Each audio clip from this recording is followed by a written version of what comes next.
y estamos iniciando una nueva serie. Esta es la segunda parte, Babilonia, la ciudad comercial, la futura ciudad comercial.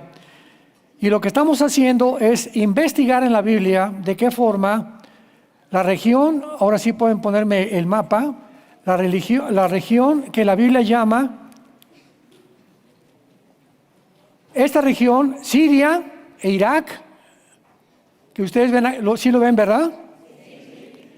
Es la región que se llama la Mesopotamia, o también que es la región entre dos ríos, que es el Tigris y el Éufrates. Pero esta es la zona, Irak, Siria, donde nació la civilización bíblicamente, no conforme que dice que en África, etcétera, etcétera. Aquí fue donde nació la civilización, aquí fue donde realmente Adán y Eva estuvieron. Aquí fue de donde Dios llamó a Abraham de Irak, y esta región de Siria e Irak no estaba dividida como lo está desde el siglo pasado, de 1920 a nuestros días, cuando Inglaterra y Francia dividieron el Medio Oriente, que estaba en posesión del Imperio Otomano Turco o de los musulmanes. Entonces ya ahorita Siria tiene su parte, Irak tiene su parte. Muy bien. Cuando venimos a la Biblia y tú ves la palabra Babel o Babilonia, se refiere a esta región geográfica donde se encuentra Siria y Irak. Y estas dos regiones es lo que se llama la Mesopotamia, o también la tierra de Sinar, o la tierra de los caldeos. Esta historia bíblica es muy importante para todos ustedes, porque cuando venimos y encontramos en la Biblia, vayamos rápidamente a Génesis capítulo 10, que en la primera ciudad que fundó Nimrod, que fue el primer rebelde de la historia, se llamó Babel. Génesis 10, versículo 10, y fue el comienzo de su reino Babel. Babel significa confusión. Babilonia, la puerta de Dios, o la puerta o el portal, que podríamos nosotros decir que se transfirió a la Torre de Babel cuando el ser humano levantó un monumento, una torre, un sigurat, como es la palabra adecuada, creo que es aramea, sigurat, que quisieron alcanzar el cielo, independizarse de Dios, y si viene un diluvio, aquí no nos va a alcanzar el diluvio, y vamos a hacernos un hombre, porque desde entonces ha sido la ambición del ser humano, hacerse un hombre, ser populares, tener el aplauso, que la gente me admire, que me amen, que me respeten, etcétera, etcétera. Y cuando terminamos la Biblia, vayamos a el capítulo 17 y 18 de Apocalipsis. Al terminar la Biblia, encontramos otra vez la palabra Babilonia, que se repite más de 280 veces en la Biblia. Babilonia es la palabra que más se repite después de Israel. Entonces es una zona importantísima bíblicamente, porque ahí comenzó la civilización y ahí va a terminar la civilización. Ahí, ¿verdad?, que está junto a Israel, va a ser la guerra del Armagedón o la tercera guerra mundial. Y la Biblia nos muestra que muy pronto comenzará una construcción en Irak, o en esa zona entre Siria e Irak, de una ciudad comercial, que es la que se encuentra en Apocalipsis 18. En Apocalipsis 17, Babilonia es una ciudad religiosa. Dice el versículo 18, la mujer que has visto es la gran ciudad que reina sobre los reyes de la tierra, que es Roma. Cuando Juan el apóstol escribió Apocalipsis, la ciudad reinante era la ciudad de Roma.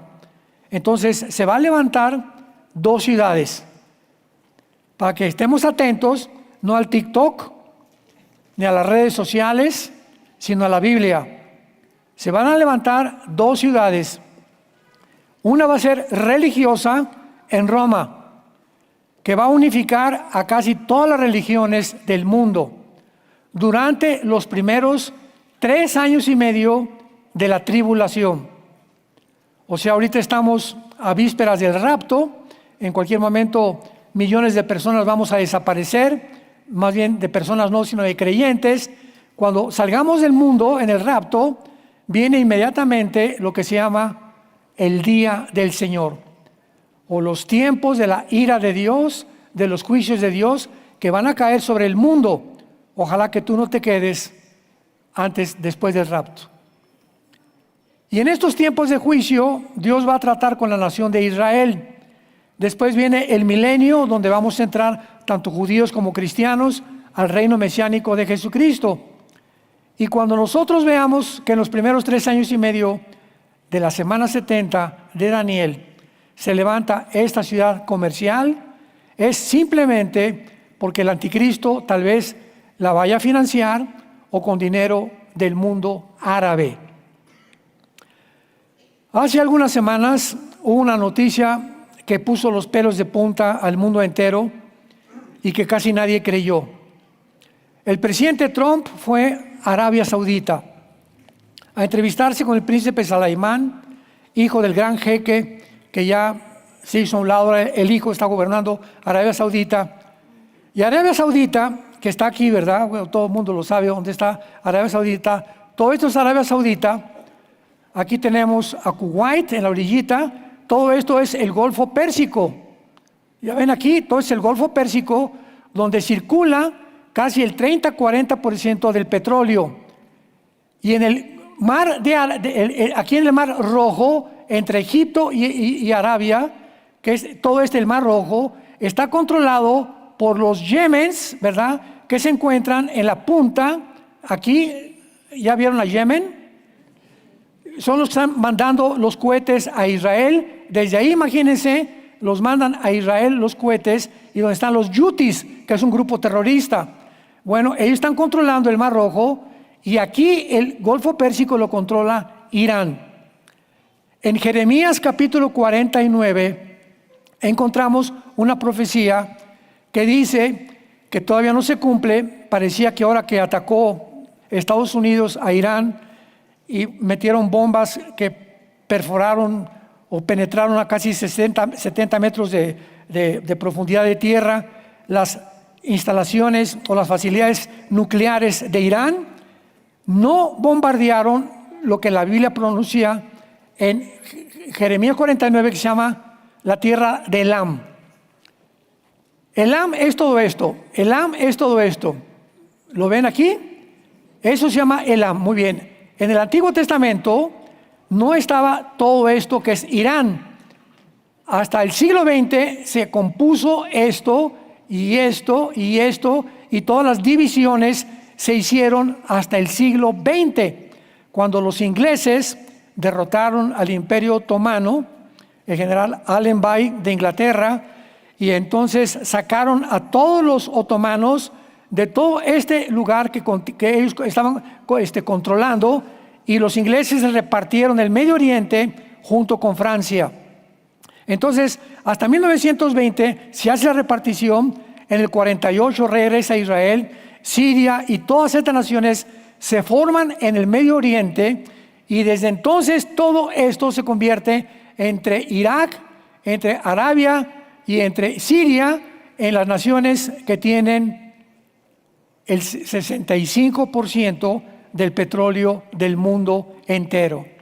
En esa zona se encuentran los yacimientos más grandes de petróleo del mundo entero. Es una zona en conflicto, es un pastel que China, Rusia y Estados Unidos ahorita, que son las 3 naciones en conflicto o en tensión continua, quieren gobernar el Medio Oriente.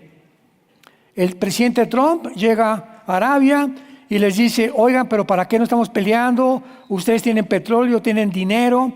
Vamos a convertir el Medio Oriente en un paraíso. Eso fue lo que hizo Trump, como un hombre de negocios que es, porque no es político, a los jeques árabes.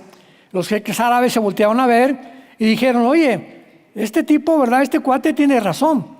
¿Para qué estamos que contra Irán y contra Siria y por aquí y por allá? Vamos a hacer un paraíso. Gaza, ¿verdad? Que es la parte de aquí está Israel. Gaza es toda esta orillita que está junto al mar Mediterráneo y está dentro de Israel. Todo aquí lo morado es Israel. Entonces Gaza es esa orillita que le fue entregada a Egipto y después en el 2005 los judíos se salieron y se le entregaron completamente, desgraciadamente, al gobierno de Gaza del presidente Mahmoud Abbas, que él lo entregó a un grupo de terroristas porque dijeron: no queremos una ciudad en Gaza, queremos exterminar a Israel. Pero si no tenemos ejército, ¿cómo vamos a exterminar a Israel? Entonces los árabes, los egipcios, los libaneses, los jordanos le dijeron al presidente Mahmoud Abbas: no se salgan de Gaza, porque si ustedes son los que necesitamos para que de ahí brinquemos a Israel, porque pues está pegadito a Israel, con frontera con Israel y con acceso a Israel. Entonces formaron el grupo terrorista Hamas, que significa en hebreo los violentos. Y este grupo fue el que todo el dinero que les mandaban para la comida, para el agua y para las medicinas y los hospitales en Gaza, se quedaron con ellos, construyeron 500 kilómetros de túneles con el dinero que mandaban para la comida y para el agua y para las medicinas. Y entonces se quedó el pueblo de Gaza, igual que el pueblo de Cuba, igual que el pueblo de Venezuela, igual que el pueblo de Nicaragua, hambrientos. ¿Por qué? Por la corrupción del gobierno. Vivimos en un mundo donde los gobiernos corrompen tarde o temprano al pueblo. Por eso los juicios de Dios tienen que caer sobre el mundo. Entonces, cuando hablamos de musulmanes, no estamos hablando de todos, sino del gobierno de los musulmanes. Cuando hablamos de Venezuela, qué precioso es Venezuela, los venezolanos son lindos, estamos hablando del gobierno. Cuando hablamos de Cuba, hoy el pueblo de Cuba precioso, que las playas de Cuba, todo el azúcar que comenzaron a explotar en Cuba desde el siglo pasado, maravilloso. ¿Cuál es el problema? El gobierno. En Nicaragua, los nicaragüenses con la guerra sandinista perdieron miles de personas. ¿Cuál es el problema? El gobierno. Quiero que me entiendan. Entonces, cuando hablamos también del gobierno que va a haber en Roma, donde el centro es el Vaticano, los católicos no tienen la culpa. Los venezolanos no tienen la culpa. Los cubanos no tienen la culpa. El Vaticano se convirtió en un poder político. Y como todo político, se tiene que corromper. Entonces, es muy importante todo esto para ampliar nuestra comprensión de lo que está pasando en el mundo y no adelantarnos a juzgar ni a opinar sin antes tener los pelos en la mano, como decimos en México. Entonces, la Biblia termina ahí precisamente donde comenzó, en Babilonia o Irak y Siria, que es el territorio geográfico que pertenece a la antigua Babilonia. En el capítulo 17 de Apocalipsis es la Babilonia religiosa, una ciudad en Roma que se convierte en el centro de la distribución de una política para poder mezclarse con el gobierno, que ese fue el error del Vaticano, ¿verdad? 300 años después de Cristo, que se convirtió en un poder político y se prostituyeron en lo que Dios les había encomendado, la palabra de Dios. Entonces, por eso se le llama la ramera al sistema religioso. ¿Por qué? Porque se hicieron a un lado de las enseñanzas espirituales y mezclaron la política con la religión, que eso nunca debe ser. Y ahora vemos en el capítulo 18 una ciudad que vamos a desarrollar en este tema poco a poco, que se llama la ciudad comercial. Y esta ciudad comercial estará en Irak. Atención, dos ciudades futuras, centro de la atención mundial, Roma y el Medio Oriente. Y el Medio Oriente es precisamente porque hay tanta confusión y tanta tensión, precisamente porque ahí se está debatiendo el futuro del mundo. El que controle esa región del Medio Oriente, ¿qué cosa controla? El petróleo. Y ahorita le llaman el oro negro al petróleo. Entonces es importantísimo para todas las naciones, Rusia, Turquía, China, Estados Unidos, la que tú me quieras mencionar, es importantísimo la sobrevivencia del petróleo. Un ejemplo, ahorita, bueno, creo que así alcanza, sí, tenemos aquí a Rusia.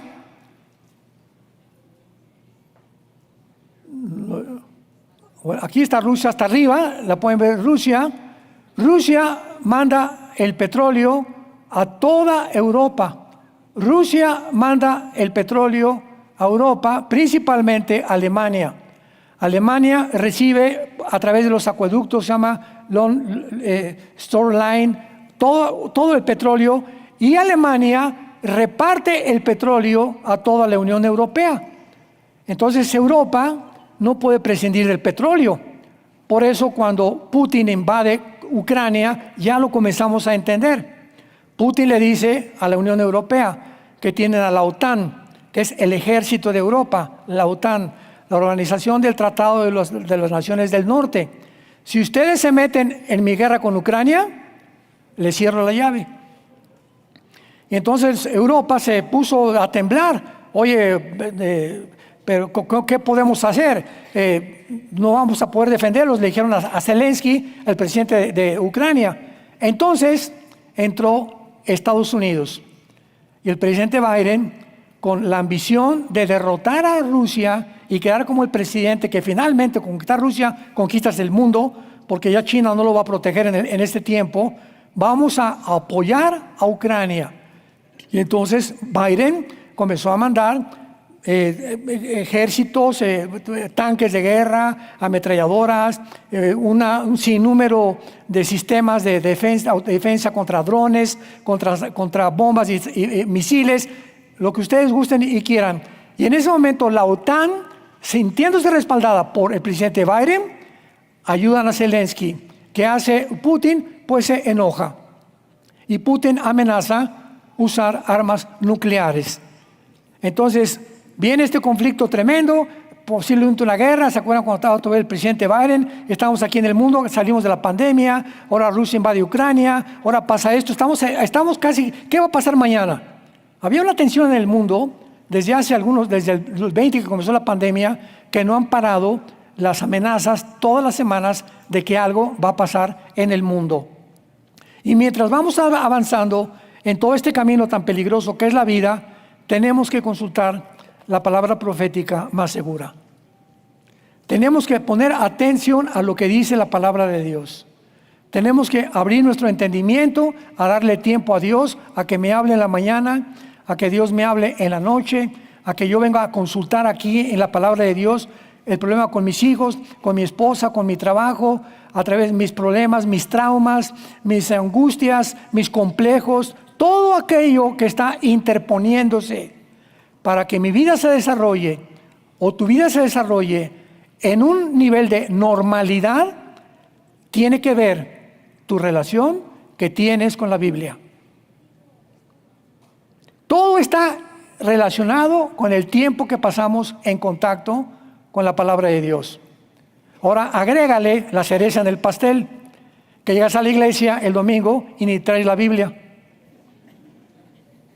Por eso les digo que cuando abramos la Biblia, los que no la traigan se sienten con un cristiano. ¿Por qué? Porque ya sería el colmo venir a la iglesia sin la Biblia. No, pues como ponen ahí los versículos, ¿verdad? Espérame tantito, eso lo hicimos al principio para tanta gente que no es cristiana, que los lean porque no traen Biblia.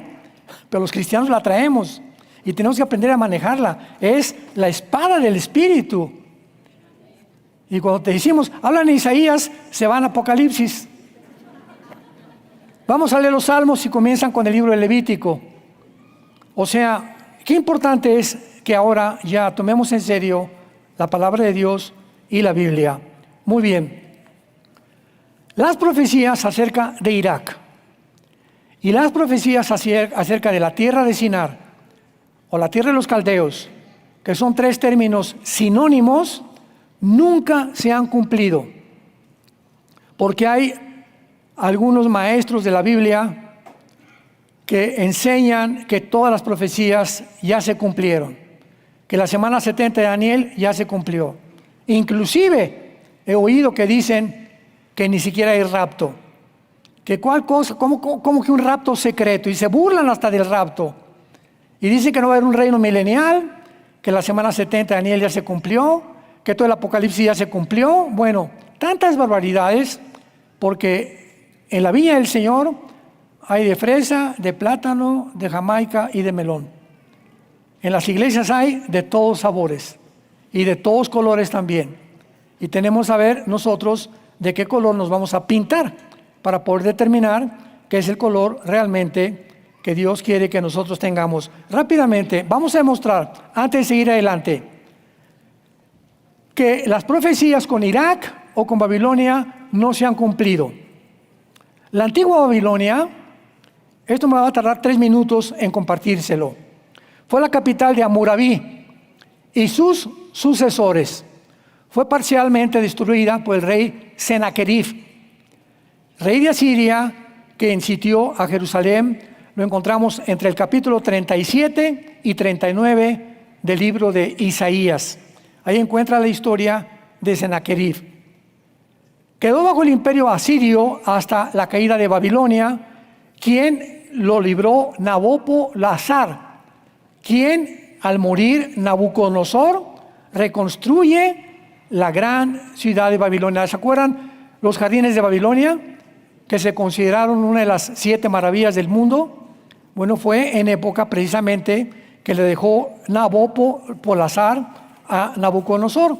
Y desde entonces hasta nuestros días, Babilonia siempre ha existido. Hay una ciudad, Gilá, que se llama, que está muy cerca de Bagdad, pero ahí está todavía esa zona geográfica y estas profecías no se han cumplido. Ahora bien, veamos en primer lugar algo que es muy importante.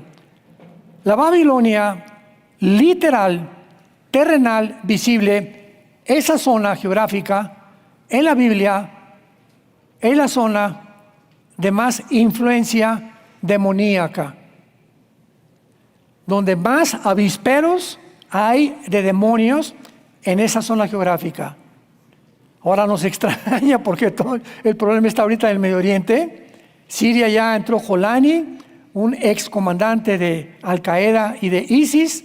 Está ellos, los yihadistas, los kurdos, los drusos, los rebeldes. Ahorita Siria, ahí junto a Irak, es un avispero de etnias que están tratando de poder controlar el Medio Oriente. Pero hasta este momento Israel le ha dicho a Jolani, no te acerques y ni cruces Israel. Hace una semana Jolani permitió que mataran a los drusos. Los drusos es una religión secreta y los drusos son gente muy pacífica. Hay como 150,000 drusos en el Medio Oriente. Muchos viven en Jerusalén, al norte de Israel y en el Líbano. Los drusos solamente quieren vivir. Si estamos en Acapulco, no vamos a molestar que nadie pesque. Si vivimos en Tlalnepantla, no nos vamos a meter con nadie. Si estamos en el Líbano, písanlo. No queremos problemas con nadie. En Israel no tienen problemas con nadie. Los drusos son una religión que se deriva del Islam. Y los musulmanes no los quieren. Entonces, como ahora en Siria, los musulmanes sunitas se juntaron con algunos chiitas, que son dos de las ramas de los musulmanes, y vieron a los drusos como enemigos o como apóstatas. No, ellos son unos herejes. Mataron más de 40,000-50,000 drusos, los colgaron, los crucificaron hace 2-3 semanas. ¿Lo viste en TikTok? ¿Lo viste en las redes sociales? ¿Verdad que no? Esos son genocidios realmente. Entonces, ¿qué hizo Israel? Atacó, ¿verdad? Entró a Damasco, la capital de Siria, hace como una semana y bombardearon las oficinas del Departamento de Defensa de Jolani. Y le dijeron, con los drusos no te metas, porque en Israel tenemos drusos. Y los drusos en Israel son soldados. Entraron al ejército. Israel aceptó en el ejército a todo tipo de personas. Y los drusos dentro del ejército han sido fieles al ejército de Israel. Y cuando oyeron que estaban matando a sus familiares en Siria, pues Israel, de una forma amigable, ¿verdad?, y compatriota, tenían que ayudar a los drusos de Israel con sus familiares que la están matando en Siria. Y por eso bombardearon Siria. E inmediatamente el New York Times, CNN, acaban de cometer otro genocidio los israelitas. Tantas babosadas, tantas estupideces, tantas cosas que es increíble lo que está pasando en el mundo y que la gente no se da cuenta realmente de la realidad. Vayamos rápidamente y veamos en Isaías 21, en el Antiguo Testamento, no te vayas hasta el Génesis, por el amor de Dios. Está como a la mitad de la Biblia Isaías. Si no se ve la mitad de la Biblia, pues ahí está. Isaías 21, veamos de qué forma la Biblia ha relacionado desde el principio hasta el final esta zona geográfica como guaridas, cuevas, habitaciones, moradas de espíritus malignos, de demonios. Isaías 21, versículo 9. He aquí vienen hombres montados, jinetes de dos en dos. Después habló y dijo, ¿cayó quién? Babilonia. Ponle ahí Irak o Siria, ¿verdad? Porque era la legión de Siria e Irak, para que ya en tu Biblia puedas tener referencias históricas aunadas a la revelación de Dios. Cayó Babilonia y todos los ídolos de sus dioses quebrantó en tierra. O sea, llena de dioses. Y cuando la Biblia habla de dioses, pues se refiere a demonios que se encuentran detrás de muchos de los ídolos. Brinquémonos a Isaías 47. Isaías 47, versículo 1. Desciende y siéntate en el polvo, virgen, hija de Babilonia.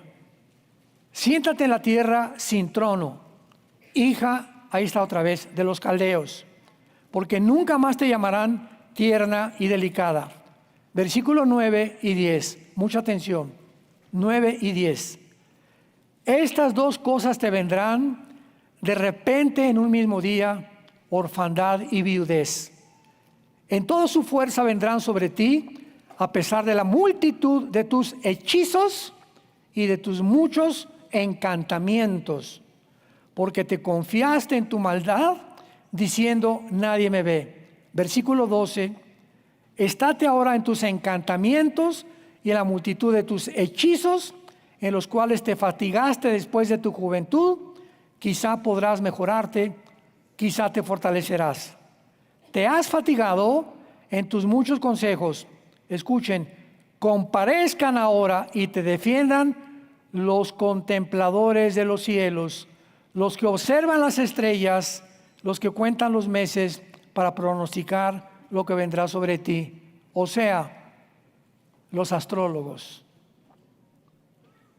Esta zona geográfica es el origen de la astrología, de la hechicería, de los encantamientos, de la magia, de los chamanes y de la brujería que hay en el mundo. Ahí, mero, entre Siria e Irak.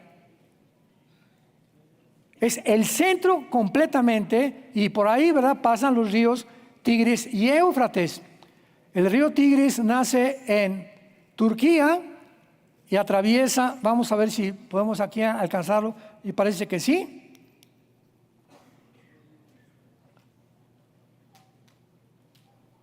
El río Tigris nace aquí en Turquía, y vea usted lo que pasa con el río Tigris. Baja todo esto, baja por todo este valle, el río Tigris, y desemboca en el Golfo Pérsico, el río Tigris. ¿Ya vieron? Todo esto es el río Tigris y el Éufrates que desembocan por acá y por allá. Ahora que sabemos que el río Tigris y el Éufrates pasan por ahí, ¿por qué la Biblia llama que los 4 ángeles más poderosos de Satanás están anclados en estos ríos? Vayamos a Apocalipsis 9. Veamos todo lo que estamos descubriendo cuando nos concentramos un poquito más, con mucho cuidado, en la palabra de Dios. Apocalipsis 9, versículo 13, que es la sexta trompeta. Oí una voz de entre los 4 cuernos del altar de oro que estaban delante de Dios, diciendo al sexto ángel que tenía la trompeta: desata los 4 ángeles que están atados junto al gran río Nilo. Junto al río Bravo. No, ¿verdad? Contra el río Danubio. 4 ángeles que están atados junto al río que pasa por esta región. Ya vemos que ya no hay coincidencias, y que están esperando el día, la hora, el mes y el año para matar a la tercera parte de la humanidad. Esto, señores que no creen que las profecías se van a cumplir en el futuro y que creen que ya se cumplieron, nunca en ninguna guerra se ha muerto la tercera parte de la humanidad. Esto es literal. Una tercera parte de la humanidad será muerta durante la tribulación por 4 ángeles, que posiblemente son los 4 ángeles que estuvieron en los 4 imperios del Antiguo Testamento: Babilonia, Medo-Persia, Grecia y Roma. ¿Dónde está eso? Daniel 7, 8, 9 y 11. El libro de Daniel habla claramente de que los imperios tenían ángeles controlando a los líderes de los imperios, como Sennacherib, como a todos los Césares romanos, como a todos los Alejandro el Magno. Todos este tipo de líderes han sido controlados bíblicamente por ángeles caídos, ángeles que se llaman príncipes o potestades satánicas. Efesios 6:12. Muy bien, ahora que vemos esto, vamos a Apocalipsis 18 otra vez. Y estamos ahorita analizando que esta zona geográfica está invadida de demonios. Apocalipsis 18, del 1 al 2. Después de esto, vi otro ángel descender del cielo con gran poder, y la tierra fue alumbrada con su gloria.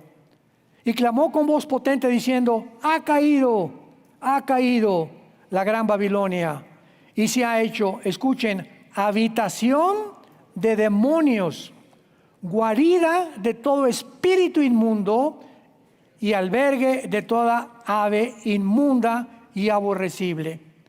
Ahora vayamos a Isaías 13, que ya desde antes del apóstol Juan, el profeta Isaías anunció el mismo mensaje que acabamos de leer. Isaías 13, versículo 19 al 22. Y aquí vamos a descubrir algo tremendo acerca del mundo espiritual.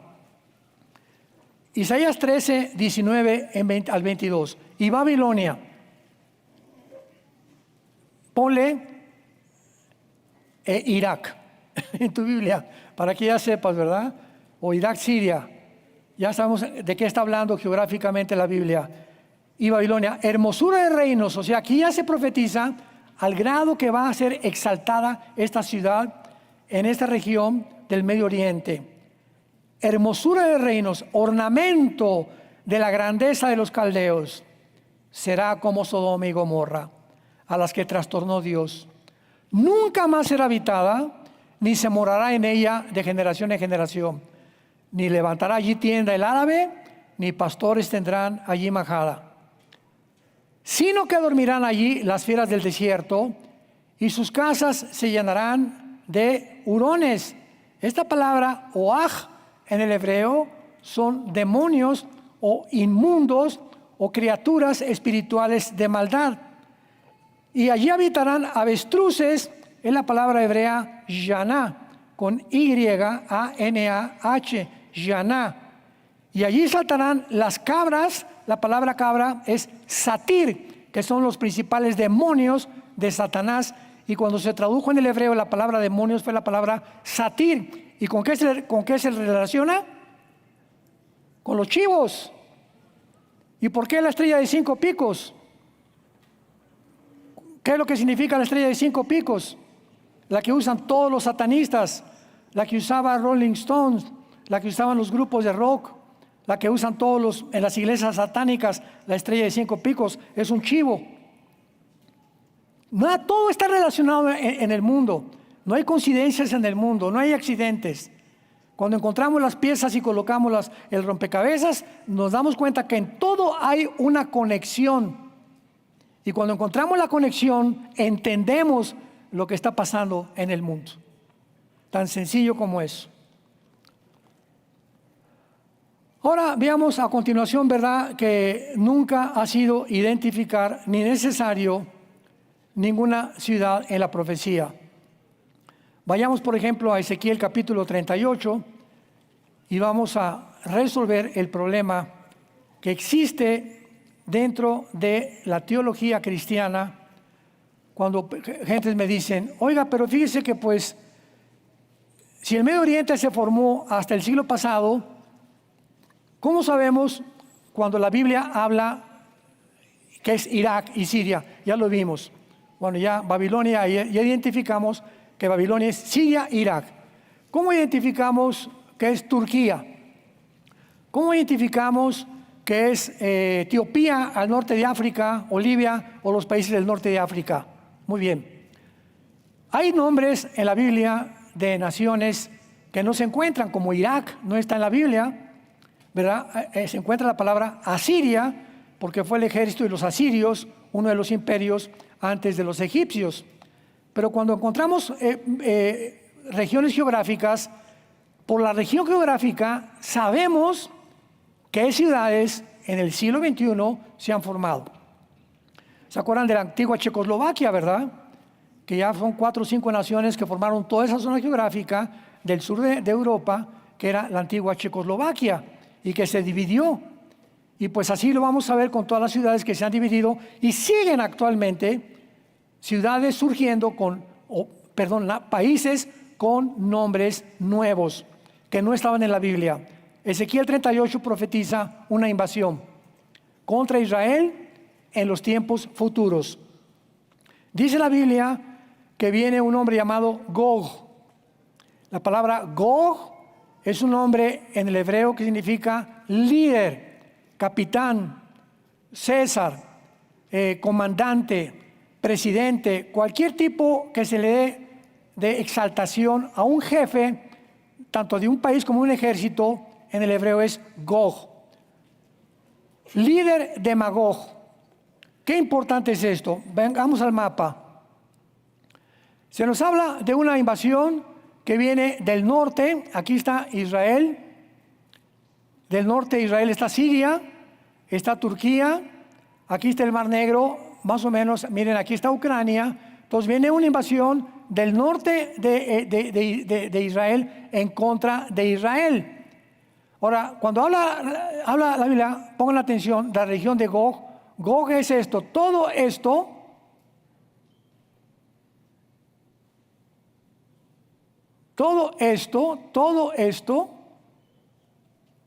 es la región de Gog.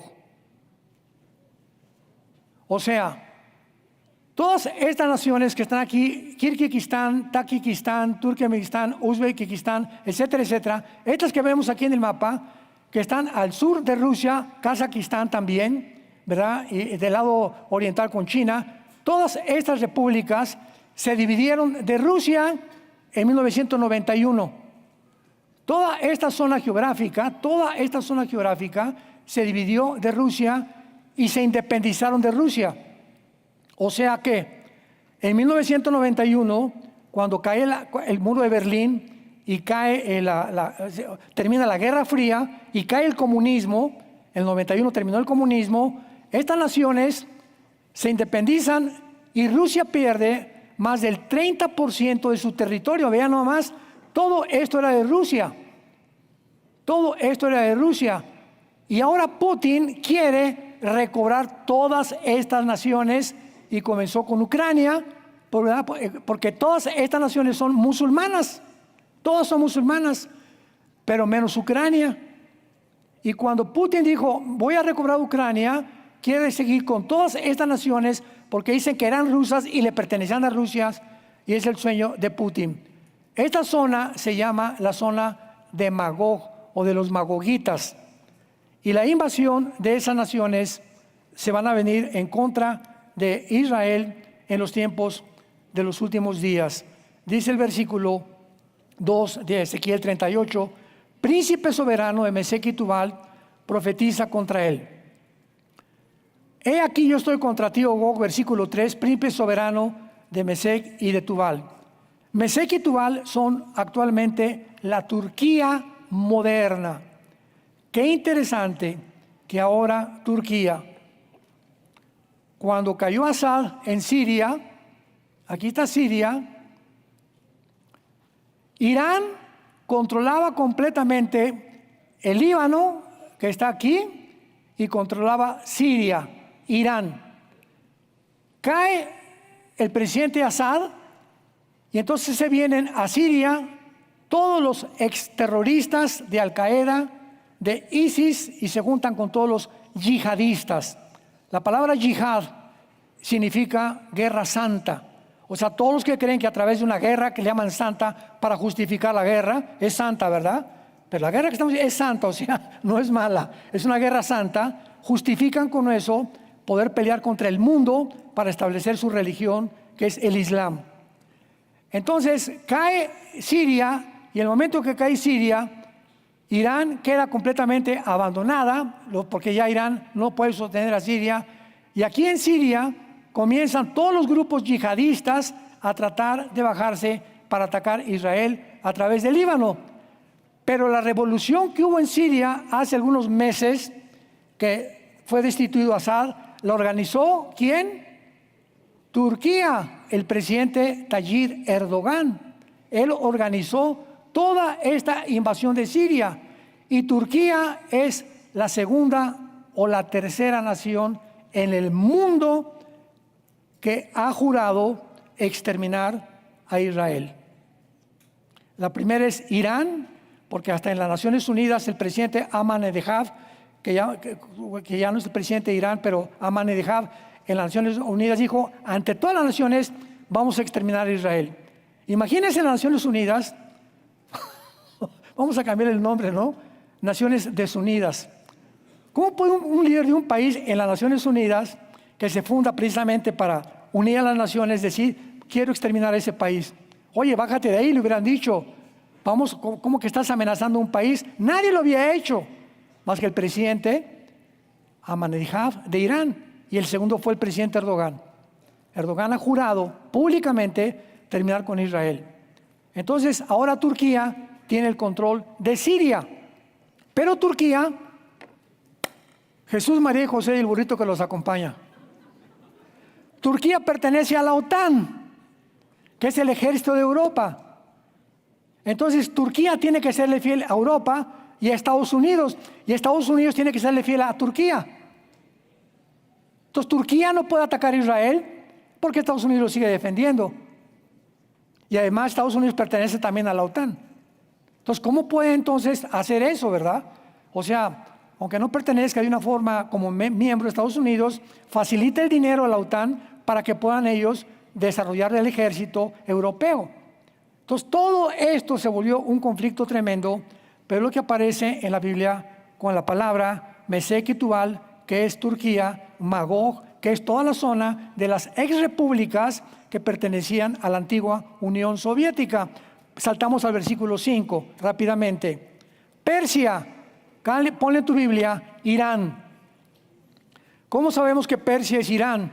Porque en 1935 se le cambia el nombre de Persia a la República de Irán. 1979 viene una revolución iraní y sacan al Shah de Irán, que era una familia que tenía, como las de Assad de Siria, mucho tiempo en Irán, y le cambian el nombre a la República Islámica de Irán. Entonces ahorita es la República Islámica de Irán. Y Erdogan, el presidente, jura y perjura y sigue anunciando que él quiere ser el próximo califa del mundo islámico a nivel mundial. Que él quiere ser el mero califa, casi el próximo anticristo del mundo, para que pueda establecer en la ley Sharia a fuerza a través de la guerra en el mundo occidental. Entonces, vemos que esta zona donde todas estas profecías bíblicas se encuentran es la zona del conflicto. No está aquí en Tlalnepantla el problema. En Estados Unidos no aparecen Estados Unidos en la Biblia. Aparecen naciones europeas del norte de África, como lo vamos a ver, y casi todo el Medio Oriente y Europa y parte de Asia, del Asia Central principalmente. Tal vez China participe en la Tercera Guerra Mundial. Es muy probable que así sea. Cusifut. ¿Quiénes son Cusifut? Versículo 5. Vayamos a Génesis 10, versículo 2 y versículo 3. En todo el capítulo 10 del libro del Génesis aparecen 70 naciones que se derivaron de los 3 hijos de Noé: Sem, Cam y Jafet. De Jafet poblaron todo el mundo anglosajón, toda Europa, o los güeros, blancos y de ojos claros, anglosajones, los vikingos, etcétera, etcétera, los nórdicos, provienen de Jafet. De Sem provienen todos los Medio Oriente, tanto árabes como judíos, son semitas, y también parte de la China y de el Asia. Y de Cam poblaron el norte de África, los morenitos. Entonces, todos los seres humanos, todos aquí en esta mañana, y todos los que nos escuchan, no hay un solo ser humano que no descienda de cualquier hijo de los 3 de Noé. O eres jafetita, o eres camita, o eres semita. Pero todos venimos de los 3 hijos de Noé, que después del diluvio poblaron la tierra. Entonces, en Génesis 10, del 2 al 3, aparece Cam y los hijos de Cam, que son Cusifut. ¿Qué región poblaron los de Cam? El norte de África. Entonces, Cusifut corresponden actualmente a Sudán, a Etiopía y a Libia, las naciones del norte. Aquí están. Etiopía está un poco más abajo aquí de Sudán.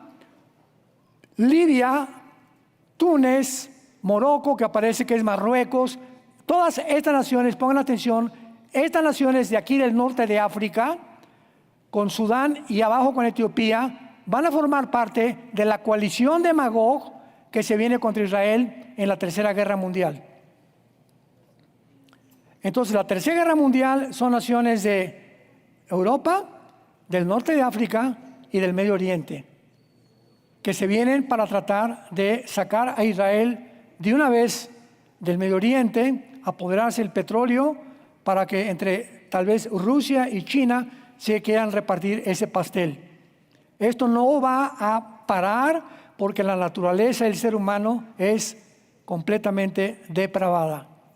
El ser humano es ambicioso, es egoísta, es psicópata, es ególatra, es narcisista. El ser humano por naturaleza es yo, ni mi esposa, ni mis hijos, ni nada. Estoy en el gobierno y me siento como presidente, me siento como rey. Me enferma, nos enferma el poder, nos enferma el dinero, nos enferman las mujeres. Son cosas que no podemos soportar sin Dios.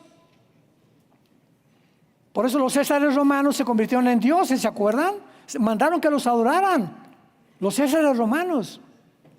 Todo el que tú me menciones, Alejandro el Magno, Aníbal, Napoleón, el que tú quieras, todos al llegar a la cumbre, a la cúspide, se enferman. Las alturas no fueron hechas para el ser humano. El ser humano fue hecho para adorar a Dios. Y ese es el problema de la raza humana hasta este momento. Los gobiernos corrompidos, los líderes corrompidos, completamente corruptos. De una forma el mundo está revolviéndose, hay una Babel, hay una confusión. La palabra Babel significa confusión. Hay una confusión teológica, religiosa, política, filosófica. En el mundo se encuentra hirviendo. Dios no tarda en venir por nosotros. Tú tienes que estar preparado para encontrarte con tu Dios. Y me pregunto si lo estás. Si no lo estás en esta mañana, inclina tu cabeza y dile estas palabras. Dios y Padre de Jesucristo nuestro Señor, te doy las gracias, porque yo sé que desde el vientre de mi madre tenías un programa para mi vida, pero no lo conocía. Y ahora que las Escrituras han sido abiertas, he comenzado a comprender que me amas, porque de tal manera has amado al mundo que enviaste a tu Hijo único, unigénito, Jesucristo, para que abriera sus brazos en una cruz, derramar su sangre preciosa y yo te pudiera conocer como un Dios personal y llamarte mi Dios, esperanza mía, castillo mío, mi Dios en quien confiaré. Creo en lo que tú hiciste en la cruz en mi lugar, Señor Jesucristo, que a través de tu sangre me limpias de todos mis pecados. Te pido en este momento tan importante y decisivo en mi vida que entres a mi corazón como mi Señor y mi Salvador. Te doy las gracias por la esperanza que ahora tengo, porque el día que yo muera, cuando me llames a casa, moriré en paz, porque en este momento he hecho la paz contigo por medio de la muerte de tu Hijo en la cruz. Dame, Señor, la vida eterna, el perdón de mis pecados, la gracia para vivir la corta vida que me queda, para predicar y propagar el testimonio de lo que has hecho en mi vida y ganar almas para tu reino. Porque te lo pido, Señor, y te doy las gracias en el precioso nombre de Jesucristo. Amén. Amén y amén. Gracias a Dios por su palabra. Los cielos y la tierra pasarán. Los cielos y la tierra pasarán, pero mis palabras permanecerán. Ahorita en todo el mundo, en cualquier área y aspecto que tú lo veas, la única luz, escúchame, la única luz es esta. No hay otra. La única luz, el único camino, la única verdad se encuentran en este libro maravilloso, las Sagradas Escrituras, la Biblia. Guarda estas palabras en tu corazón. Ama con pasión la verdad. La Biblia, dice la palabra, guárdala en tu corazón, hijo mío, porque si tú lo guardas en tu corazón y le das el primer lugar en tu vida, estás guardando tu vida. El día que el diablo haga esto de tu vida, el ataque del mundo espiritual es sacarnos esto. Y si el diablo puede sacar de tu vida la Biblia y decir, ya no la necesito, ya no la leo, ya ni a la iglesia la traigo, ya no tengo una Biblia en mi carro, otra en el baño, otra en la sala de mi casa. Hay que tener Biblias por todos lados, una Biblia de viaje para cuando voy en el avión, cuando voy en el carro. Cuando tenemos ese amor por la palabra, se limpia la atmósfera a nuestro alrededor y podemos orar y Dios escucha nuestras oraciones porque somos obedientes. No puede haber bendiciones sin obediencia, y la obediencia es la santidad. Sin santidad nadie verá a Dios, dice Hebreos.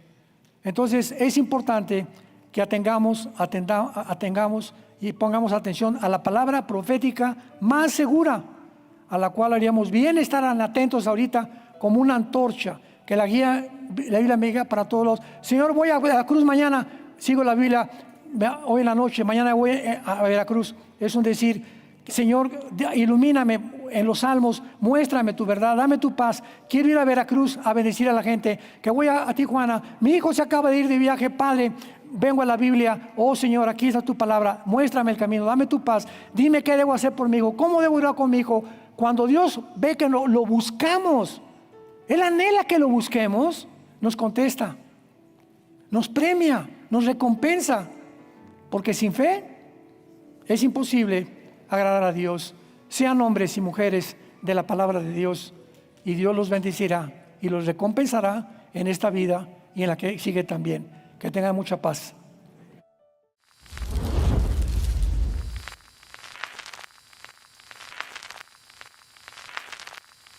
Hola, ¿qué tal? Me da mucho gusto saludarles y quisiera simplemente comunicarles que gracias a todos ustedes a través de todas las naciones del mundo que aman la palabra de Dios y que realmente están interesados en que nosotros como organización Vida Nueva para el Mundo y Armando Alducin Ministries continuemos predicando el Evangelio de la Gracia de Jesucristo y que podamos nosotros continuar haciéndolo gracias a sus donaciones.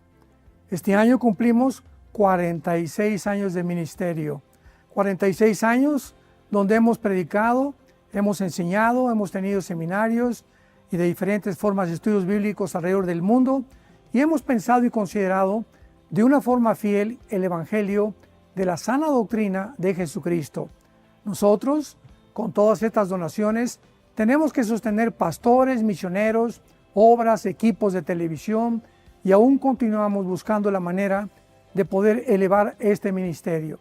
Hasta este momento quiero que ustedes estén enterados que no tenemos una sola propiedad como organización y así hemos trabajado durante 46 años porque le damos la importancia a la evangelización, a las misiones y también a los hombres de Dios para levantar más pastores.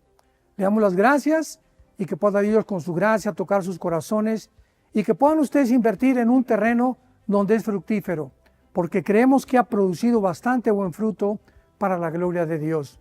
Gracias, muchas gracias por sus aportaciones y por las donaciones que sabemos ustedes continuarán haciendo para que podamos continuar siendo fieles en la predicación del Evangelio de la gracia de Dios. Que Dios les bendiga.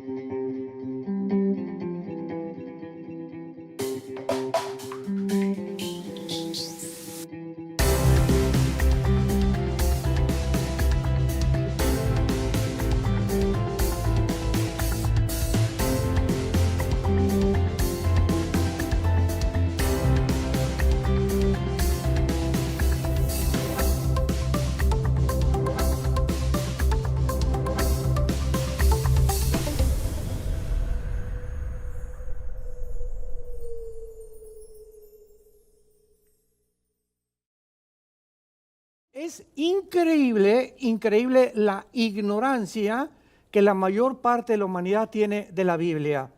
Y cuando vas a algún programa de televisión, yo he tenido más de 175 debates con ateos, con agnósticos, con personas que realmente quieren tratar de ridiculizar la Biblia, pues está hecha por hombres y está llena de errores.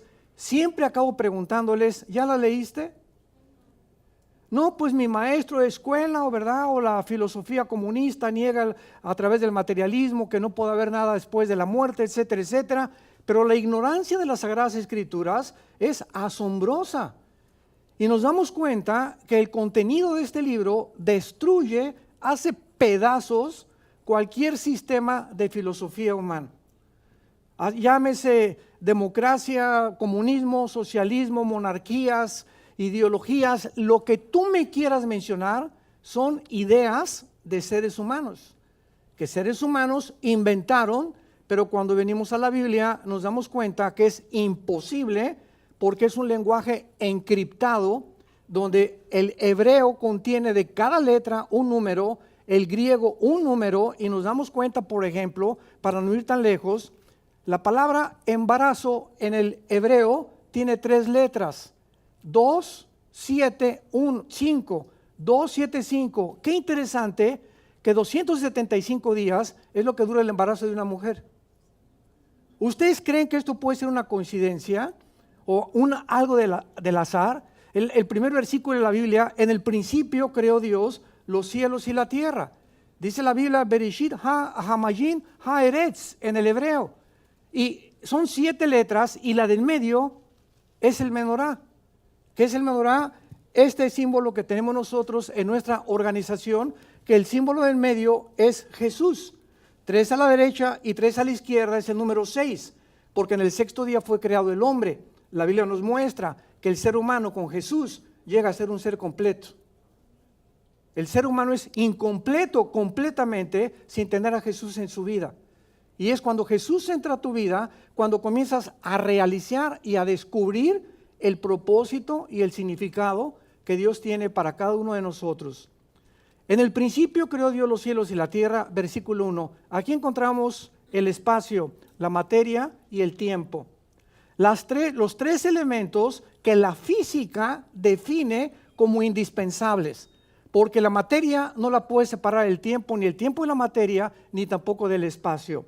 Luego dice en el versículo 11, dijo Dios, produzca la tierra hierba verde, que dé semilla y fruto según su género. Esto fue antes de Gregorio Mendel, del doctor Crick y del doctor Watson. La primera página de la Biblia nos establece hace 4.500 años las leyes de la herencia, antes de que se descubrieran. ¿Qué significa esto? Que una semilla de uva tiene las características nutritivas y los minerales para que haya una información, y cuando crece tiene que ser redondita, moradita o verdecita. La semilla de la papaya tiene características especiales para nuestros intestinos. La de la naranja tiene sus características. Todas las semillas de todos los árboles del mundo tienen un ADN, tienen un software, tienen información inteligente que decide cómo va a ser. Nosotros, cuando tú naciste y cuando yo nací, fuimos diseñados por Dios, hombres o mujeres, porque solamente hay dos géneros. Y a las mujeres Dios les dio 2 cromosomas X, a los hombres el Y que no tienen las mujeres.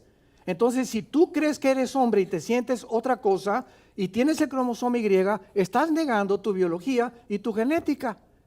Ya olvídate de la Biblia. Biológicamente hay una resistencia actualmente en el mundo, porque ahora oímos ya de lo transgénero. Pero no vamos a entrar a todas estas cosas. En el capítulo 2 del Génesis, versículo 7, Dios nos muestra que Dios forma al hombre del polvo de la tierra. Damas y caballeros, señores científicos y médicos que nos acompañan. Y la Biblia nos muestra que el polvo de la tierra tiene 4 gases y 19 elementos químicos: flúor, yodo, potasio, calcio, fósforo, etcétera, etcétera.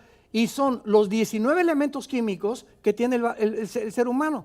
Y los 4 gases de la tierra, nitrógeno, oxígeno, etcétera, etcétera, son los 4 gases que tiene el ser humano. Otra vez, demasiadas coincidencias. Y a continuación dice Dios forma al hombre del polvo de la tierra y Dios le infunde al ser humano lo que no le infundió a los changos, o a los monos, o a los simios. Porque el otro día me preguntaron que cuántos idiomas hablaba yo. Les dije que 5, porque hablo paraguayo, argentino, costarricense y mexicano. O sea, tenemos en Latinoamérica, ¿verdad?, diferentes maneras de hablar. En México decimos chango, en otro dicen simio, aquí le llamamos popote, otros le llaman pajilla o cervatillo. En fin, hay cantidad de lenguaje dentro del castellano que nosotros hemos acomodado y que tenemos que acostumbrarnos. Y ojalá que se acostumbren al mexicano, porque en ese idioma vamos a hablar. Entonces, es increíble que la Biblia sea el único libro en los millones de volúmenes que existen que nos diga quiénes somos. Que nos diga quiénes somos. Por eso se equivocó Sigmund Freud. Sigmund Freud atribuyó a la psique el problema del ser humano. William Shakespeare al defecto trágico. El pobre de Carlos Marx, cuando escribió El Capital con Federico Engels en el siglo XIX, también se equivocó al creer que la lucha de clases o el problema del proletariado pobre, quitándole a la burguesía el poder, podía repartirse la riqueza y el comunismo sería la ideología perfecta para que hubiera igualdad. Todos estos hombres, ¿en qué se equivocaron? En no conocer completamente de qué estamos formados. Si Carlos Marx hubiera sabido que el problema que le impedía a él que el comunismo triunfara es el pecado humano, porque cuando el proletariado le quita el poder a la burguesía, comienzan a cometer los mismos errores. Tenemos el ejemplo de Cuba. Viene la revolución en el 59, en el 60, y sacan a Batista, y pues la ideología y el comunismo y todo el mundo feliz. ¿Y qué nos damos cuenta? que son países completamente empobrecidos, oprimidos, completamente marginados. ¿Por qué? Porque es una ideología que no funcionó, como lo dijo Mikhail Gorbachev en su libro La Perestroika, en 1990, cuando se juntó con el Papa Juan Pablo II para decir: desde el Vaticano nos equivocamos en el comunismo, no funciona, y ahorita está volviendo otra vez a resurgir porque el ser humano no tiene dónde poder cobijarse ya. Entonces, todos estos pensamientos y filosofías e ideas del ser humano han fracasado simplemente por ignorar que somos un espíritu.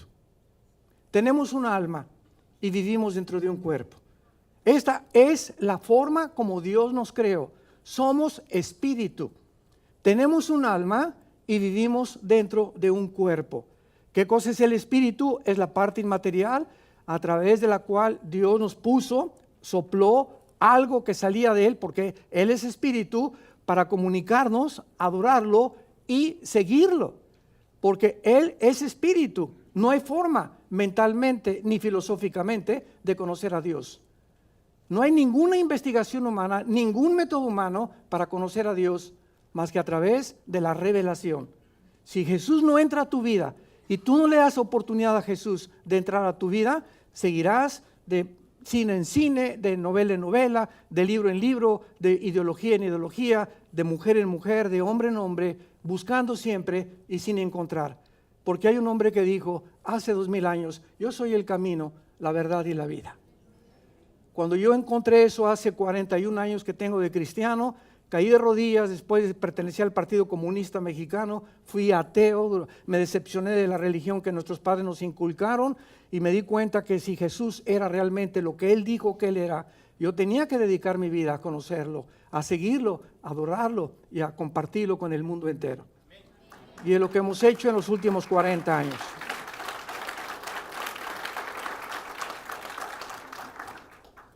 El matrimonio es la institución más santa, más sagrada, más importante que existe en cualquier sociedad. Antes de que Dios formara escuelas o gobiernos o los matriarcados o los patriarcados que hubo, etcétera, etcétera, antes de los gobiernos y antes de las ciudades-estado, Dios establece en la Biblia el matrimonio. Llama a un hombre y lo crea a su imagen y semejanza. Del hombre saca a la mujer con un cromosoma diferente al que tenemos todos nosotros. Y finalmente Dios los une a los dos hombres para que a través de ellos pudiera la raza humana poder procrearse. Vino una rebelión tremenda de acuerdo a la Biblia y vino un diluvio universal, capítulo 7, 8 y 9 del Génesis, y nos damos cuenta que después del diluvio todos nosotros, tú y yo, descendemos de 3 hombres. Nosotros descendemos toda la raza humana de los 3 hijos de Noé, de Sem, de Cam y de Jafet. Los jafetitas formaron todos los anglosajones de Europa. Todos los europeos vienen de Jafet. Los semitas vienen y son los que vienen de Sem, poblaron todo lo que es el Medio Oriente y el Asia Menor. Todos los asiáticos vienen de Sem, y todos los camitas, que de ahí viene la palabra cananita también, formaron el continente africano. Así que vemos nosotros que desde Canadá hasta la Patagonia, todos los indígenas son los que formaron originalmente el continente americano donde tú y yo residimos. Y las características de todos los indígenas, tanto los Sioux, los Apache, los Cherokees, los Tlaxcaltecas, Aztecas, Mixtecos, Chichimecas, Mexicanos, Aucas de Ecuador, etcétera, etcétera, todos tienen las mismas características, o por lo menos físicamente. ¿Por qué? Porque entraron de Asia por el estrecho de Bering para poblar el continente americano.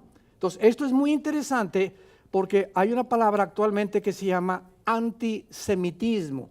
¿De dónde viene esta palabra? Que los judíos son los semitas. Sin embargo, los egipcios, los sirios, los jordanos también son semitas. Entonces, una vez que estaba yo platicando con una persona que odiaba a los judíos, les dije: pues si odias a los judíos, odias a los jordanos y odias a los libaneses también. ¿Por qué? Porque el antisemitismo es de todos los que poblaron el Asia Menor, el Medio Oriente. Así que toda esta información que el mundo no conoce y que trata de discutir o agredir o tratar de poner la Biblia en una posición que no le corresponde, es simplemente por la ignorancia.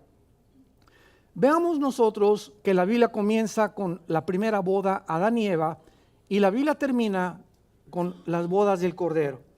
La Biblia comienza con una boda y termina con una boda. Las bodas del Cordero, Apocalipsis 19, la boda de Adán y de Eva. Y lo primero que tenemos que entender que es que el matrimonio es el lugar. El matrimonio es la posición, es lo que Dios escogió para que tú y yo pudiéramos aprender a desarrollar el carácter. El matrimonio es el gimnasio de Dios. En ninguna otra parte vas a desarrollar tu carácter más que casado. Y con muchas excepciones, soltero. Porque desde el principio Dios dijo, no es bueno que el hombre esté solo. No es bueno que el hombre esté solo. Y muchos dicen, bueno, tengo 35, 40 años, etcétera, etcétera, y ya llegué al 5º piso o al 6º piso y todas las chamaconas me andan buscando. ¿Sabes una cosa? Yo no te recomiendo llegar después de los 55, 60 años de edad soltero. Porque ni tu gato ni tu perro te van a poder acompañar. Vamos a descubrir la grandísima necesidad que tenemos. ¿Por qué? Porque al final nos quedamos todos solos. Los hijos son prestados, no duran nuestros hijos y finalmente nos quedamos el hombre y la mujer. Dichosos aquellos que han amado a su mujer, que la han sabido tratar, que han sabido considerarla, porque cuando llegues a esa edad te vas a dar cuenta que vas a recoger lo que tú sembraste. Y qué cosa más dichosa llegar a los 70, 80 años de edad, ¿verdad? Con paz, con tranquilidad, con alguien que está a tu lado, que nos consiente, que nos da masajito en los pies en la noche, etcétera, etcétera, porque esta es la forma en la que podemos nosotros desarrollar el carácter. El rey Salomón, en el libro de Eclesiastés, capítulo 4, hace 3000 años, versículo 9 en adelante, escribió estas palabras. Eclesiastés 4, del 9 en adelante.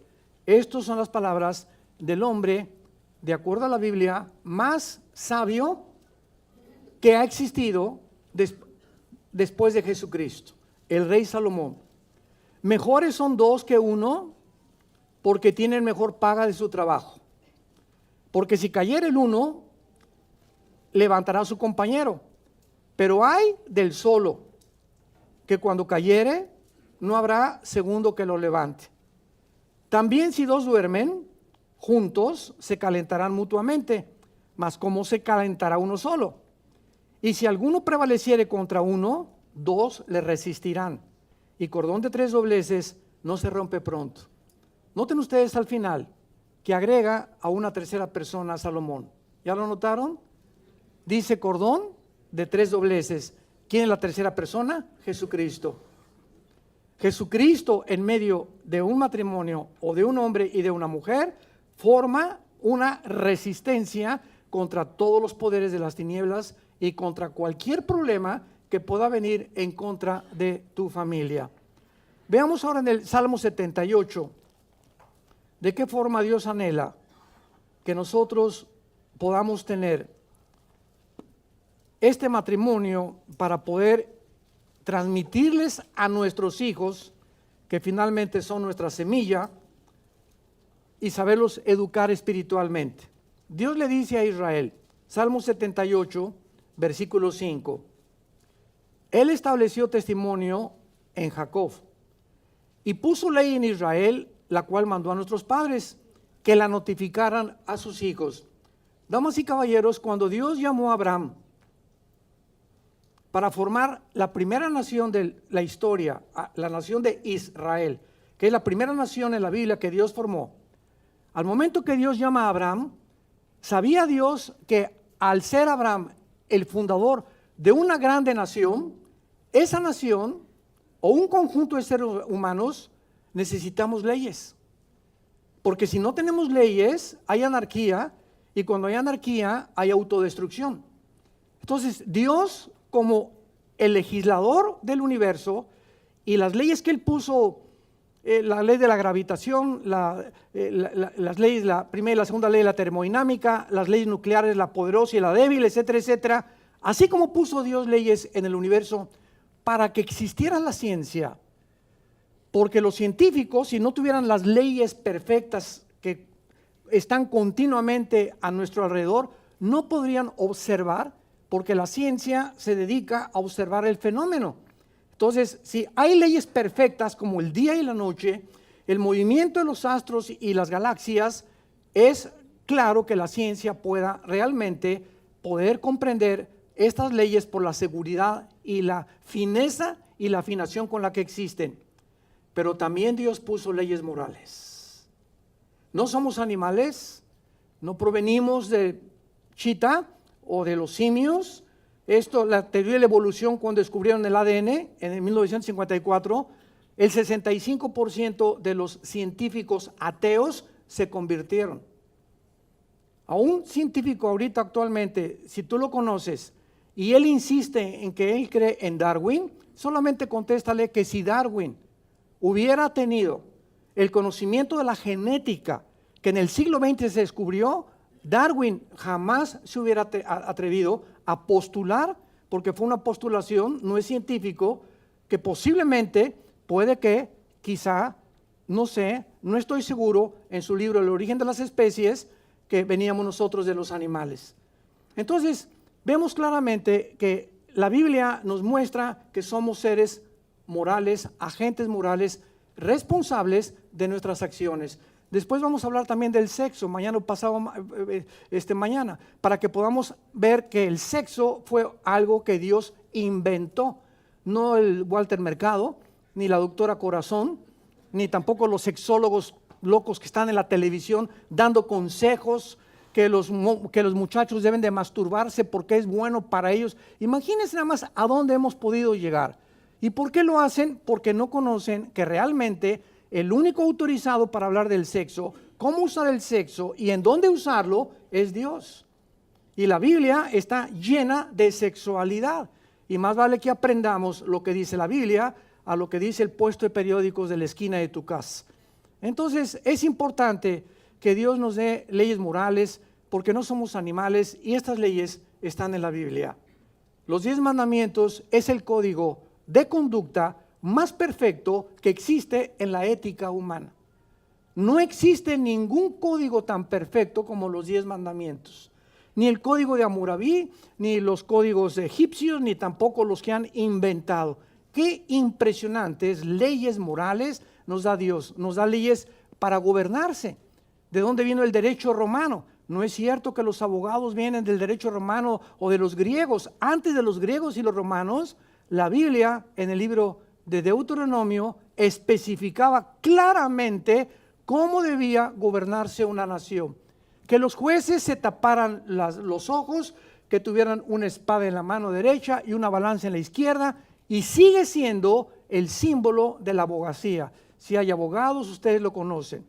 Una persona que legisla, una persona que es abogado, una persona que es juez, tiene que taparse los ojos, no puede ver si es negrito o es blanco, si tiene dinero o no tiene dinero. La justicia tiene que caer, el Estado de Derecho tiene que prevalecer. Cuando un gobierno no ejerce el Estado de Derecho, ese gobierno ya dejó de gobernar.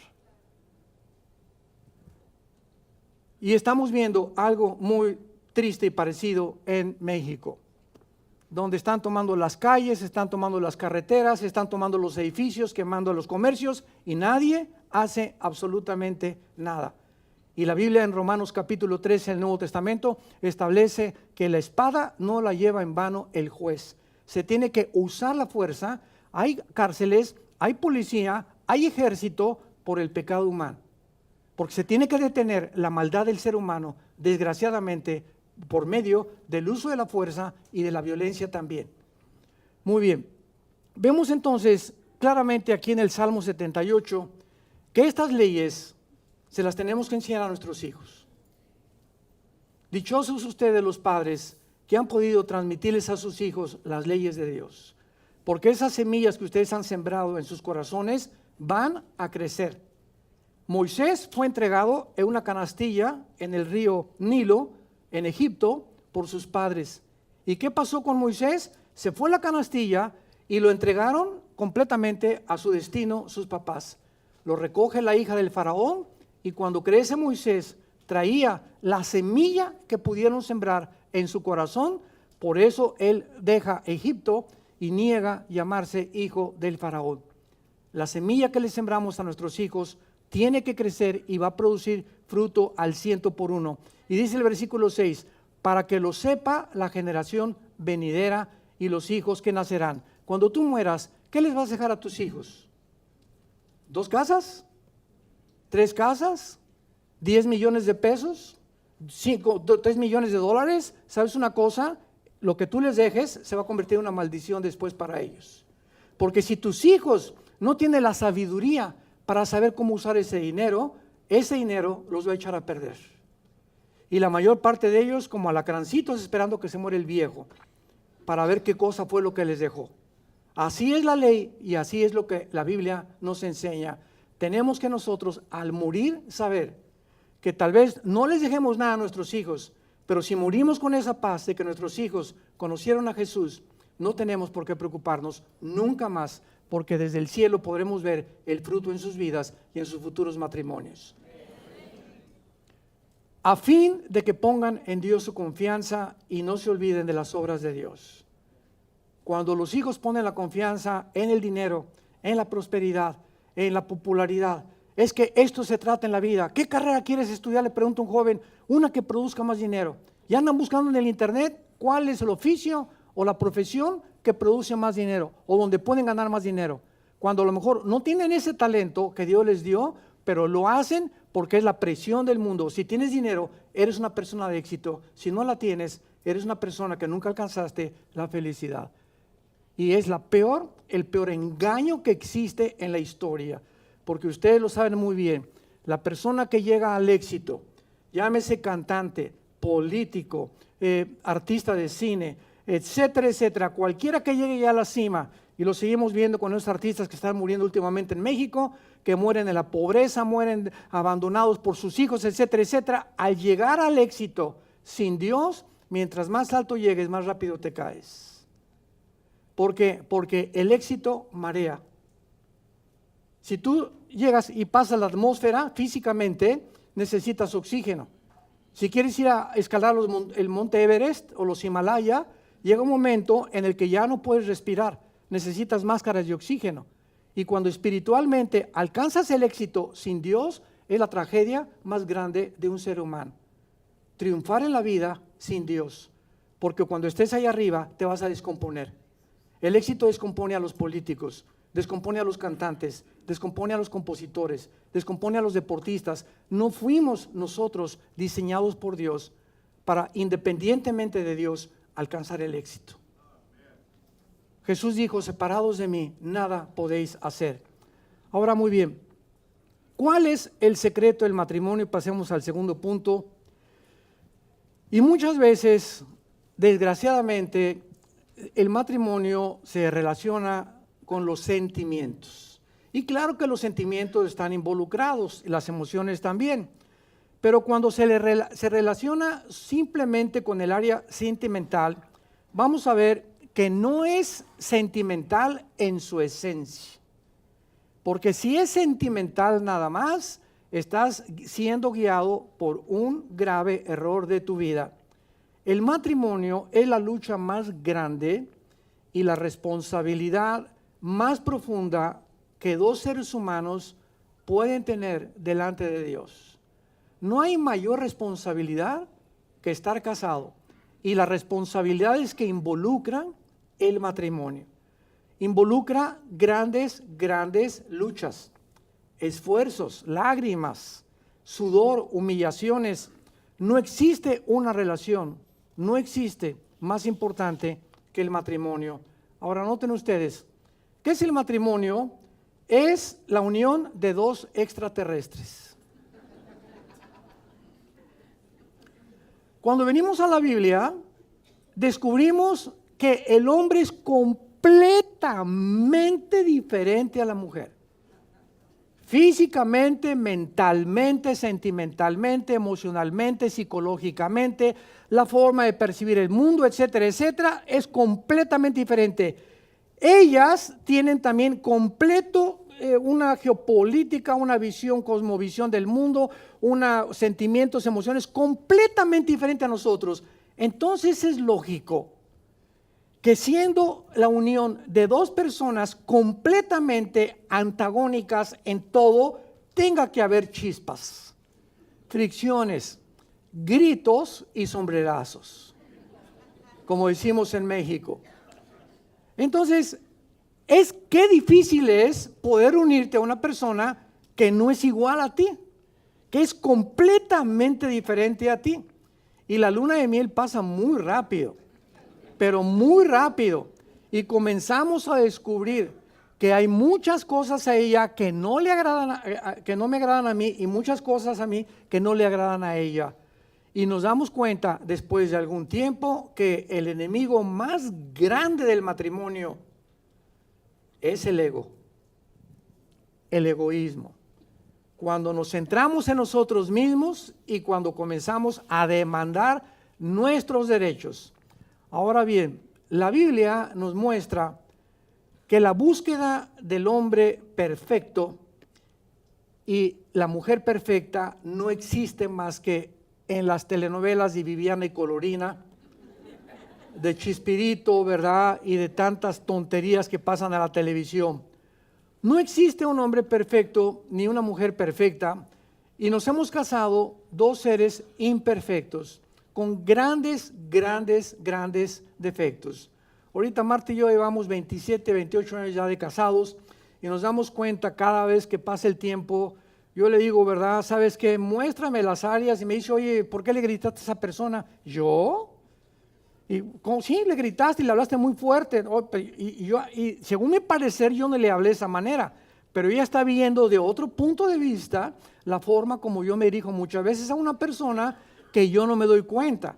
Porque dice el Salmo 19, el rey David, ¿quién reconocerá sus propios errores? Nadie. Y la ventaja que tenemos es que con la esposa, ayudándonos a mostrarnos si somos realmente humildes y dejamos que ella nos muestre las áreas débiles, y ella también, el matrimonio es un éxito delante de Dios. Porque es la unión de dos seres que han crucificado su ego. Y esto toma tiempo, mucho tiempo, porque es el ego lo que ha hecho que la humanidad se encuentre al borde de una tercera guerra mundial. Ahora, muy bien, vivir de esta manera, ¿verdad?, es realmente hacer de nuestra pareja un Dios. Si tú esperas que tu esposa te haga feliz, estás haciéndola un Dios. Si estás esperando que tu esposo te haga feliz, estás haciéndolo de un Dios. Si tú cambias tu actitud y vives, ay, pues yo quisiera estar casada con un hombre que me hiciera feliz y por eso estoy amargada, etcétera, etcétera, es porque hiciste a tu esposo un Dios. Porque cuando es Dios, amarás a Dios con todo tu corazón, con todas tus fuerzas y con toda tu alma. Una vez le pregunté a Dios, Señor, te lo digo con todo mi corazón, ¿esto es egolatría? ¿Es un Dios ególatra, el Dios bíblico, que nos demanda una total sumisión y amor completamente a Él?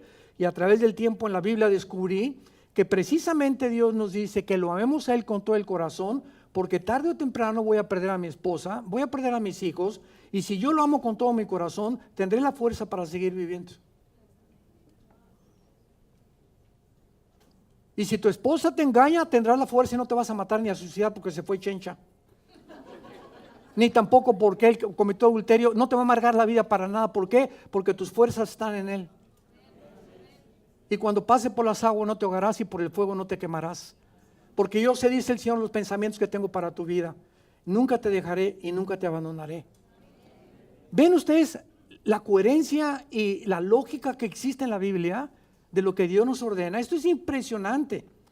Cuando dice Juan, en el principio era el Logos, y el Logos era con Dios, y el Logos era Dios, esa palabra Logos, que se tradujo verbo del griego, es la palabra lógica.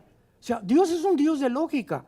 Y cuando nos da un mandamiento, hay una lógica detrás que nos ayuda a descubrir que lo que Dios nos manda tiene lógica, tiene sentido común. Porque la pregunta es, ¿quién quiere ser feliz? Pues todo el mundo levanta la mano. La segunda pregunta es, ¿quieres pagar el precio? ¿Quieres pagar el precio para ser feliz realmente? Obedece los mandamientos de Dios.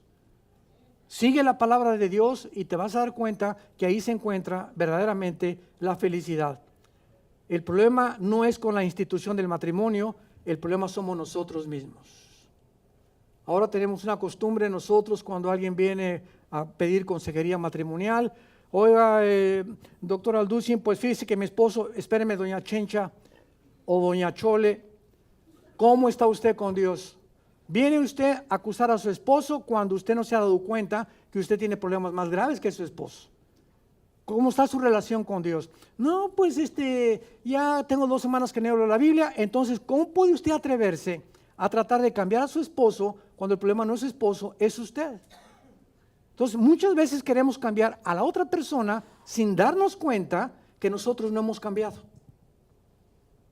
Y cuando no hemos cambiado nosotros, no podemos nosotros pedir nada a cambio, porque hay una ley que se llama la ley de la cosecha. Tú no puedes recoger lo que no has sembrado.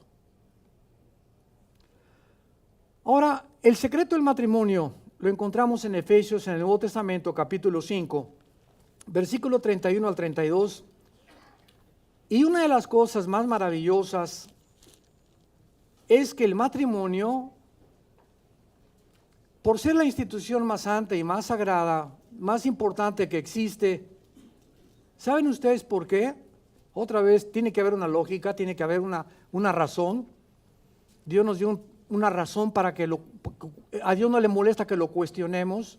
¿Por qué permitiste al diablo? ¿Por qué permites los tsunamis? ¿Por qué permites estas cosas? Como los ateos no tienen preguntas, ni un ateo le pregunta a otro que le conteste. ¿A quién creen que le van a preguntar? A nosotros los cristianos. Todas las preguntas relacionadas con el mal y la maldad no se las hacen entre los mismos ateos, vienen a preguntárnoslas a nosotros, pero nos vienen a preguntar desafiando. A ver, como me llegó una vez un señor en un hotel, ¿te acuerdas, Marta? Estábamos saliendo de un desayuno y en el elevador me dice, a ver, usted es el que acaba la conferencia, ¿verdad? A ver si es cierto. Dios es todopoderoso, ¿verdad? El Señor, le digo, sí, claro que es Dios todopoderoso. Bueno, y si es todopoderoso, ¿verdad? ¿Por qué no ha acabado con el diablo? Y le contesté, pues dele gracias porque acabaré con usted primero. Siempre hay personas que abordan los problemas que ellos no pueden resolver y que creen que nosotros no tenemos respuestas para poder agredir al cristianismo. Por eso es el libro más controvertido y Jesús es el personaje más perseguido, más criticado y más burlado de toda la historia de la humanidad. ¿Por qué existen todos los grupos satánicos, el 666? ¿De dónde lo sacaron? De la Biblia. ¿Por qué Marilyn Manson cuando está en sus conciertos es la Biblia, la agarra un pollo, le arranca la cabeza, escupe la Biblia? ¿Por qué no escupe el Corán? O el Tripitaka, o los Vedas, o los libros. ¿Por qué tiene que ser la Biblia y Jesucristo, los personajes y el libro más controvertido? ¿Por qué en las películas los más grandes criminales y los más grandes adúlteros y borrachos, parranderos y jugadores y ateos, cuando pasa algo dicen Jesus Christ? ¿Por qué no Gautama Buda? ¿Por qué es la persona de Jesucristo la que se expresa en todas las películas? Jesus. Hasta los ateos dicen Dios está temblando. No es coincidencia, traemos en el alma la inclinación a eso, porque es precisamente lo que la Biblia nos muestra. Dice en Efesios capítulo 5, versículo 21, sométanse unos a otros en el temor de Dios. Las casadas estén sujetas a sus propios maridos como al Señor, porque el marido es cabeza de la mujer, como Cristo es cabeza de la iglesia, la cual es su cuerpo y Él es su Salvador. ¿Cuál es el secreto del matrimonio? Que el hombre y la mujer ante los ojos de Dios somos iguales. El Padre y el Hijo, los dos son en la esencia divinos. Sin embargo, Jesús deja la posición en el cielo, baja y se pone debajo del Padre temporalmente para mostrarnos la sumisión.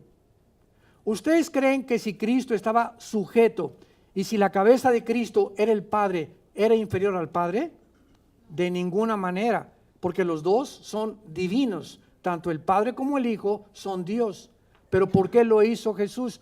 Para mostrarnos que las funciones en el matrimonio son diferentes. Nada más. El hecho que la Biblia diga que el hombre es cabeza y la mujer, de ninguna manera la mujer es la esclava, por el amor de Dios, Virgen del Socorro. De ninguna manera eres la sirvienta.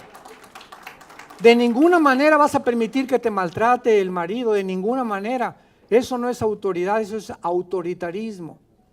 Eso es un abuso total, ¿verdad? ¿Por qué? Porque el hombre ignora que el hecho que seamos la cabeza y el líder de nuestro hogar no implica que seamos dictadores, que es cuando se ejerce a través de la fuerza el liderazgo que Dios nos ha entregado. Y vean lo que dice la Biblia aquí claramente, versículo 25, maridos, amen a vuestras mujeres, así como Rambo. ¿Eso dice? Amen a sus mujeres así como en las películas de los cines y todas las cosas que nosotros vemos, ¿verdad? ¿Cuál es el ejemplo que se nos da? Lo voy a hacer personal. Armando ama a Marta como yo te amé en la cruz. Como yo te amé en la cruz. ¿Cómo me amaste, Señor? Abrí mis manos, derramé su sangre y con las manos abiertas, desde ahí te dije, te amo. Estoy dando mi vida por ti. En otras palabras, el amor del hombre a la mujer es sacrificial. En lugar de que nosotros estemos demandando, no, mis chilaquiles ya. Y la Biblia dice que yo soy la cabeza, etcétera, etcétera. Cuando el hombre entiende que es lo contrario, que en el momento en el que yo me convierto, no que sea servil, una cosa es sirviente, otra cosa es servil. Jesús vino como ser siervo de nosotros, pero no era servil al Padre. Nosotros, al atender a la mujer, al tener caballerosidad, al ser considerado con ella, estoy sembrando lo que yo quiero para mi vida. Porque lo que tú le haces a tu mujer te regresa como un boomerang. Si la maltratas, no te imaginas cómo te va a ir. Es interesante que han descubierto que casi el 65% de los hombres que tienen disfunción eréctil son personas que han maltratado a las mujeres. Hay maldiciones, hasta sexuales, en el momento que tratamos a una mujer de una forma equivocada. Y entonces llegamos, ¿verdad?, a ver artistas de cine y todo que han tratado 4 o 5 mujeres y cómo mueren. O se hacen homosexuales o pierden completamente la potencia sexual, ¿verdad? O comienzan a transformarse en otras personas y la raíz es espiritual. El trato que le demos a la mujer, Dios nos los va a recompensar, para bien o para mal, porque hay consecuencias en las decisiones que nosotros tomamos. Veamos nosotros a continuación este ejemplo en Jeremías capítulo 17. Jeremías 17, hay un versículo, se los voy a traducir del original hebreo. Y este versículo nos muestra claramente, ojalá Freud lo hubiera podido leer, la condición con la cual nacimos. Y se van a sorprender muchos de ustedes, porque la Biblia nos muestra y nos da el diagnóstico de lo que realmente somos. Y cuando yo llego con el doctor y me dice, usted tiene cáncer. Oiga, pero ¿cómo que cáncer? Yo me siento bien, me siento saludable. Señor Alducin, la radiografía no miente. Usted tiene un tumor cancerígeno. Entonces, en ese momento viene un desconcierto en mi vida, porque yo me consideraba salud, tomaba vitaminas y corrí, lo que tú quieras, pero viene un diagnóstico del médico que me dice, esta es su condición, clínicamente usted está enfermo. Entonces, cuando nosotros nos enfrentamos a la Biblia, Dios nos da un diagnóstico que nos conmueve lo más profundo, porque no creemos que realmente seamos así como la Biblia lo dice. Pero la condición en la que el ser humano se encuentra sin Jesús es la condición que voy a continuar a leerles. Jeremías 17:9. Primero lo leeremos en castellano y después lo vamos a traducir en el original hebreo para sacar la riqueza del lenguaje hebreo. Engañoso es el corazón más que todas las cosas y perverso. ¿Quién lo conocerá? Pregunta el Espíritu Santo. Quieren apuntarlo. La palabra engañoso es la palabra hebrea akaf, que significa torcido o chueco. La palabra corazón en el hebreo es L de Lola, E de Enrique, B de Víctor, Lev. Cada vez que ven ustedes en el Antiguo Testamento, el corazón del hombre es Lev. Muy bien. Y perverso. La palabra perverso es la palabra anás, que significa incurable. Incurable. Vamos a ver. Nacimos chuecos. Nacimos todos, de acuerdo al diagnóstico de Dios, torcidos. A un niño nunca le enseñas a portarse mal, ¿verdad? Le enseñamos a portarse bien, porque desde que nacemos berrinchudos, centrados en nosotros. No quiero este espagueti, no quiero ese juguetito, quiero el otro de por allá. Y vemos la tendencia y la independencia con la que nacimos de atraer la atención sobre nosotros y que se haga lo que yo digo y que se cumplan mis caprichos. Y cuando dice la Biblia, el que consiente a su hijo lo echa a perder, es precisamente por la condición en la que nacimos. Los niños necesitan disciplina y no podemos separar la vara de su disciplina, porque la manera que le hago pau, pau, pau, le estoy diciendo que lo amo. Y cuando lo abrazo y lo beso, le estoy diciendo que lo amo.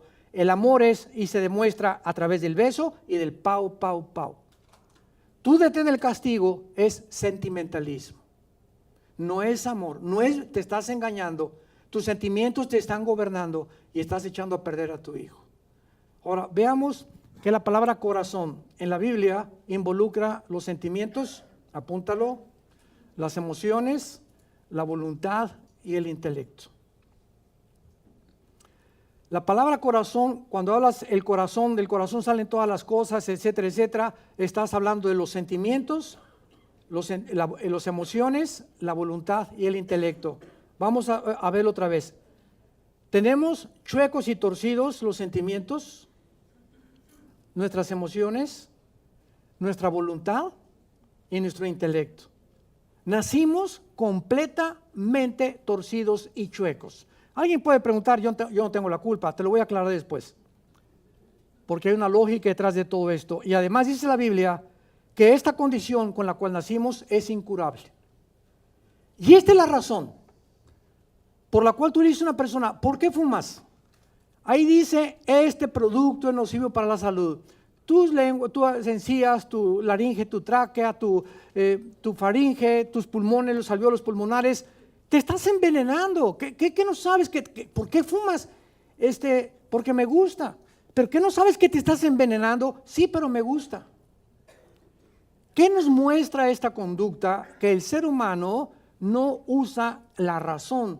El ser humano es gobernado por sus pasiones. Mentira que seamos gobernados por nuestra razón. Oye, ¿pero por qué adulteras? Vas a echar a perder tu matrimonio, que es, la familia es el tesoro más grande que Dios nos ha dado. El ejemplo que les demos a nuestros hijos nos será recompensado como no nos imaginamos. ¿Por qué por una chamaca y por media hora de alegría o por lo que tú quieras, viejo rabo verde? ¿Por qué lo hacen, verdad? Pues porque las pasiones nos gobiernan. ¿Por qué te emborrachas? ¿Por qué te drogas? Le dice a un joven, pues porque quiero huir de la realidad. Es un anestésico las drogas. El alcohol es un anestésico que me hace olvidarme de la realidad. Quiero salir de la realidad y subirme a la rueda de la fortuna. Cuando estoy arriba de la fortuna, viva Zapata, viva esto y el otro, yo por aquí, por allá. Y la rueda de la fortuna tiene que aterrizar otra vez. Y tu crudo es peor que cuando comenzaste a tomar. Esta es la condición del ser humano. Y por eso William Shakespeare le dijo que era el defecto trágico. Freud quiso curar al ser humano mediante la psique, con enfermos de histeria, hipnotizándolos. Y así vemos neuróticos anónimos, marihuanos anónimos, alcohólicos anónimos y todas estas instituciones altruistas. ¿Cuál es su propósito? Tratar de cambiar la condición, la conducta, la psicología, la psiquiatría del ser humano, pero se ven imposibilitados, porque el borracho sale a Alcohólicos Anónimos y ya no toma, pero sigue siendo un borracho, ya no es borracho, parrandero y jugador, no solamente es parrandero y jugador. Le quitaron una rama nada más. La psiquiatría, ¿por qué fracasó? Y la psicología, porque tú vas a un hospital psiquiátrico, escúcheme con mucho cuidado, el 98% de los hospitales psiquiátricos en el mundo no curan a nadie, los manejan con químicos, con pastillas tranquilizantes, Ecuanil, Valium, Prozac, porque no pueden cambiar a un neurasténico, un sociópata, un esquizofrénico, más que con puros químicos. La situación del hombre es incurable. Aquí está el diagnóstico y por eso estamos buscando la manera de corregirnos. Ahorita, ¿cuál es el problema? El clima. Ahogado el niño, queremos ya sacarlo del pozo. El planeta está completamente contaminado, el aire, el mar y todo. No, pues ahora ya no usemos bolsas de plástico. Estamos tratando cuando el planeta ya no tiene solución. ¿Por qué? Porque fue más allá de la capacidad que tenemos para resolver los problemas. ¿Cuál es la medicina que Dios nos da en la Biblia para la situación incurable? Los hombres inventaron las religiones también como un método para poder, me persino el domingo, mi viernes de ceniza, ya no me siento tan malo. Al Capone se disfrazaba de Santa Claus en diciembre para regalarle dulces a los niños porque no se sentía tan malo. Y así nos damos cuenta, vemos a narcotraficantes con la medalla del Sagrado Corazón de Jesús, pero roban, trafican, etcétera, etcétera, pero son religiosos o se creen religiosos porque la conciencia les dice que abrazando una religión ya no me siento tan mal. Y el domingo entro a la iglesia y el domingo soy santo y de lunes a viernes me porto como hijo del anticristo. ¿Quién es la única persona que Dios mandó al mundo para sanar la condición en la que nacimos? La Biblia le llama Jesucristo. ¿Y cuál es la medicina? Su sangre derramada en la cruz. Solo la sangre de Cristo te puede sanar. Solo la sangre de Cristo te puede sanar. Ustedes saben que la vida de la sangre está en el alma. O sea, el alma, de acuerdo a la Biblia, se encuentra en la sangre. Entonces, cuando Cristo derrama su sangre, ¿qué derramó? Su vida. Porque la vida está en la sangre. Y eso lo descubrimos hasta el siglo pasado, hasta el siglo XIX, 19 o 20 más o menos. Durante siglos se trataba de sacarle la sangre a la gente para curarla y sanarla. Imagínense nada más, los descomponían más todavía. Pero vemos que es la vida de Jesús entrando a mi vida y comenzando a restablecer mi manera de pensar y sacando los programas que me metió Lenin, que me metió Freud, que me metió Marx, que me metieron todos los ateos y todo. Yo en mi caso personal era un ateo completamente. Vino Cristo y me sigue programando y me está metiendo ahora el nuevo programa. Y en la medida que tú permitas que el programa de Dios entre a tu vida y los demás programas salgan, comenzamos a tener la verdadera sanidad. Todos ustedes, todos nosotros nacimos lastimados. A unos fueron violadas de niñas, otros tuvieron padres agresivos, alcohólicos, otros han tenido 2, 3 divorcios. Todos los seres humanos somos personas lastimadas. Y estas heridas del alma a muchos los victimizan y los hacen sentir de que el mundo está en contra de ellos, porque el mundo los lastimó. Hay una película que está ahorita de moda que se llama El Guasón, y esta historia del Guasón la fuimos a ver. Yo nada más porque había 2 psicólogos que me recomendaron que la fuera a ver y querían que yo les diera mi opinión. Y cuando salí de esa película, mi opinión fue la siguiente. Esta es la historia de un hombre que fue lastimado desde niño, desechado por su mamá, violado, etcétera, etcétera. Escucha con mucho cuidado. Y este hombre en esta película, El Guasón, justifica las heridas del alma para poder matar. Ahora yo puedo matar y puedo hacer esto y puedo hacer aquello porque me lo hicieron a mí. Y claro que eso descompone y te desintegra la personalidad y te lo vuelves un loco, que es en lo que acaba como un loco, ¿verdad? Y todo el mundo, al final la película acaban todos como locos. Pero es una película completamente diabólica que hace escuela, porque ahora los que van a ver esa película y fueron lastimados en la vida, van a justificarlo para hacer el mal. Y eso se llama la victimización. Y cuando hacemos eso nos olvidamos que somos responsables y que tenemos que dar cuenta de nuestros actos. Padre, te damos gracias en esta tarde por tu palabra. Te damos gracias, Señor, porque tenemos tus mandamientos y tenemos tus leyes, y justas son todas las razones de tu boca. No hay en ellas cosa perversa ni torcida. Toda la Biblia es recta al que entiende y razonables a los que han alcanzado la sabiduría. Venimos, Señor, porque somos seres frágiles, vulnerables, y anhelamos fortalecer nuestro matrimonio. Oh Dios, que podamos tener la sabiduría para poder compartir tus pensamientos y tus mandamientos, y que podamos tener el entendimiento que no somos dioses. Nuestros problemas van mucho más allá de la capacidad para resolverlos. Te necesitamos.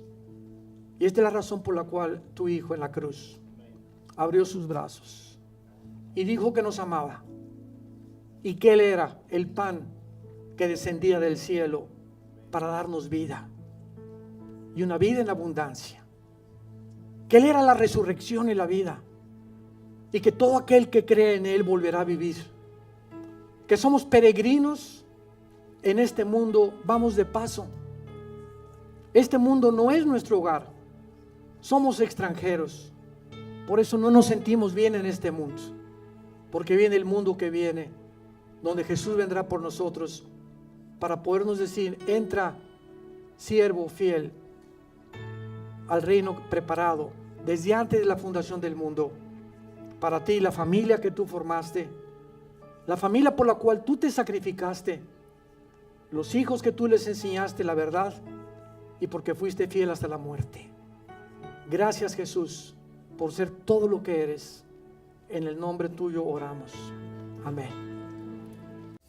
Vida Nueva para el Mundo y Dr. Armando Alducin Ministries presentaron El Poder de la Palabra de Dios.